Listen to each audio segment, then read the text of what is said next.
Nahagip ng humaharurot na kotse ang isang lalaki sa Batangas City. May spot report si Marisol Abduraman. Patawid ng kalsada sa Batangas City ang lalaking yan kasama ang isa pang lalaki. Pero bigla siyang nabaga ng humaharurot na kotse. Dinala sa ospital ang biktima at ang driver ng kotse pero hindi pa tukoy ang kanilang lagay. Sa San Jacinto, Pangasinan, motorsiklo, tricycle at isang pickup nagkarambola. Sugatan ang mga driver ng motorsiklo at tricycle. Nagliyab ang tricycle na yan sa gitna ng kalsada ng Lipa City.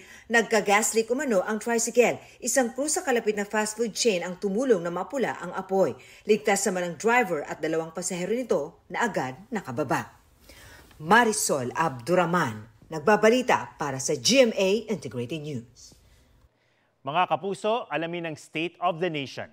Mag-subscribe sa GMA Integrated News sa YouTube. Sa ating mga kapuso abroad, samahan nyo kami sa GMA Pinoy TV at sa www.gmanews.tv.